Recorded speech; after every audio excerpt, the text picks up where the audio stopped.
सियासी विरासत होगी जब्त, सोनिया गांधी और राहुल गांधी का जेल जाना हुआ तय। नमस्कार दर्शकों, मेरा नाम है मोनालिका मेड़तवाल। अब देखना शुरू कर चुके हैं राजस्थान वन। आखिरकार वही हुआ जिसका डर बेचारी कांग्रेस पार्टी को सालों से सता रहा था। राहुल गांधी और सोनिया गांधी के नेशनल हेराल्ड केस के घोटाले के सारे कच्चे चिट्ठे खुलकर सामने आ गए, जिसके चलते राहुल गांधी और सोनिया गांधी जल्द ही सलाखों के पीछे भी नजर आ सकते हैं। दोस्तों, याद कीजिए कांग्रेस का वही पुराना नेशनल हेराल्ड केस जिसे सालों से कांग्रेस सरकार ने दबाने की, छुपाने की पूरी कोशिश की। लेकिन अब कहानी में आया है सबसे बड़ा ट्विस्ट। प्रवर्तन निदेशालय यानी ईडी ने 661 करोड़ रुपए की बेशकीमती संपत्तियां जब्त करने की तैयारी कर ली है, ऐलान कर दिया है।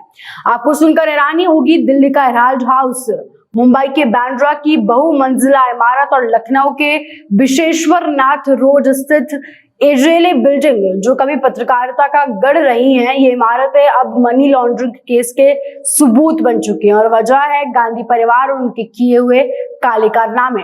ईडी ने पीएमएलए की धारा 8 के तहत इन संपत्तियों को जब्त करने का फैसला सुना दिया है। ईडी ने साफ कहा है कि संपत्तियां तुरंत खाली की जाए, जिसके चलते गांधी परिवार पूरी तरह से बौखलाया हुआ भी नजर आ रहा है। सबसे बड़ा सवाल, क्या नेशनल हेराल्ड एक अखबार था या एक रियल एस्टेट बिजनेस जिसकी आड़ में कांग्रेस परिवार ने भर भर कर घोटाले किए? जी हाँ, आरोपों के मुताबिक आपको इस हेराल्ड केस की एक बेसिक जानकारी हम दे देंगे। आखिर ये हेराल्ड केस है क्या? आरोपों के मुताबिक गांधी परिवार हेराल्ड की संपत्तियों का अवैध ढंग से उपयोग कर रहा था, वो भी सालों से, जिसमें दिल्ली का हेराल्ड हाउस और अन्य संपत्तियां शामिल हैं। सोनिया गांधी और राहुल गांधी ने कांग्रेस पार्टी से लोन लेने देने के नाम पर नेशनल हेराल्ड की 2000 करोड़ रुपए की संपत्ति जब्त करी थी।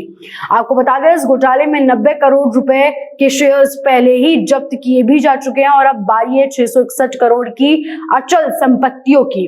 लेकिन कांग्रेस खामोश है। इसे लेकर सोचिए, इतनी बड़ी संपत्ति जो है जब्त होने जा रही है, लेकिन कांग्रेस खामोश है।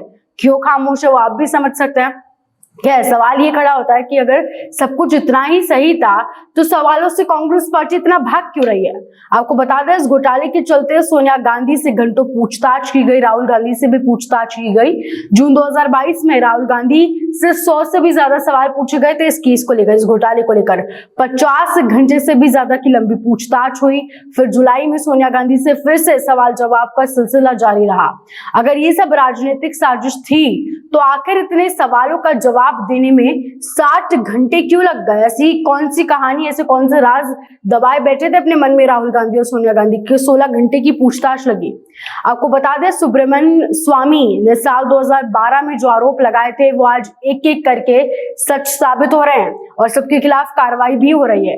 आरोप था कि कांग्रेस ने यंग इंडिया लिमिटेड नाम की एक कंपनी बनाकर एसोसिएटेड जर्नल्स लिमिटेड AJL पर कब्जा कर लिया, जिस इमारत की कीमत 2000 करोड़ रुपए बताई गई थी उसे सिर्फ 5 लाख में यंग इंडिया ने हड़प लिया। कांग्रेस इस मामले को साजिश बता रही है, लेकिन दस्तावेज, ईडी की चार्जशीट और कोर्ट में दाखिल रिकॉर्ड्स कुछ और ही कहानी बयां कर रहे हैं। क्या सोनिया गांधी, राहुल गांधी नेशनल हेराल्ड के नाम पर सत्ता का रियल एस्टेट खेल खेल रहे थे?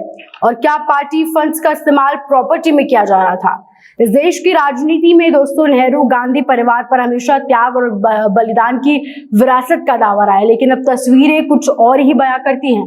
अब सच जो निकल कर आता है उससे कुछ और ही साबित होता है। क्या नेशनल हेराल्ड केस कांग्रेस के इतिहास में सबसे बड़ा सियासी घोटाला साबित होगा? आपको क्या लगता है? हमें कमेंट कर आपकी राय जरूर बताएं, जानकारी को शेयर जरूर करें और ऐसे तमाम अपडेट्स के लिए बने रहे राजस्थान के साथ।